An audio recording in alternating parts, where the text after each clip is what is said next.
The premiere of DC's Legends of Tomorrow is steadily marching closer to today, and we caught up with the cast to jump into the future and find out what the time stream holds for their characters in Season 1. First of all, we got very lucky because we got all the characters we wanted. You know, it's one thing to pick the characters, but then it's another thing to get the actors to say yes. And the way we made the choices were, who are the greatest hits? Which characters have been developed on Flash and Arrow who have resonated the most with fans? So obviously we've met your character on The Flash, and he plays the leadership role for a bunch of rogues. All right. How is that going to kind of transfer over to the Legends? Because is he going to try and take a leadership role there too? I think it'll transfer badly, is my guess. And it's also my hope. I think that's what kind of makes for interesting viewing as an audience member. I don't want to tune in and see a bunch of people getting along. It is heroes and villains working together to take on this supervillain, but that doesn't mean it's one big happy family. It might be quite the opposite. Obviously, we're all going to have our own kind of strengths and weaknesses that play into this, and we're all going to kind of rub against each other in weird ways. But with Hawkgirl, she's just at her origin. She doesn't even know if she's a superhero. She's just like, I have this weird power, and I feel like I have these memories that I don't understand. So of all the people, she's kind of the least established as a hero or an anti-hero. She doesn't know what she is. What does Heatwave bring to the team of Legends? He brings that kind of unpredictability, that psychotic force, if you will. I mean, I've been pitching or describing him as just a dumber version of the Joker. Okay, I like that explanation. Yeah. Exactly. There you go.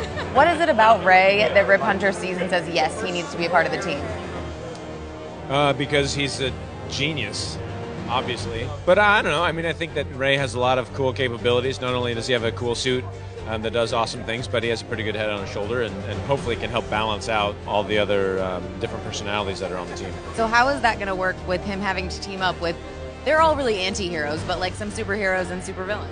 Yeah, you know, I mean, I guess maybe he would be against it at first, but understand ultimately that they're meant to work together, they're supposed to work together, and would be excited and rally about the idea of turning them. Obviously, we now know that you're going to come back in some way, but how has death changed Sarah Lance? I mean, we've seen with Thea's character on Arrow that she went a little crazy.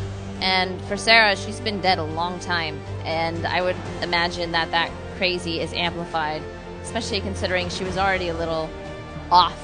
But she's still Sarah Lance. Will we get to see your other half, and could it possibly be a different person playing it? Well, you will see, yes, the first episode of The Flash Season 2, you will see all of this explained, and it will come to fruition, and you will have a clearer picture of what's to come. So a lot of the questions will be answered. I promise. I feel like this team has to come together to fight those villains. Tell me about Vandal Savage becoming the big bad for the first season. Well, you know, Vandal is an immortal, and how you're supposed to go back in the past and deal with a guy who never dies is kind of a tall order. But, you know, when we have assembled a team as formidable good guys and bad guys, we kind of had to pick the most, like, unstoppable bad guy. We haven't figured out how to vanquish Vandal, so hopefully we will figure that out so they can figure it out.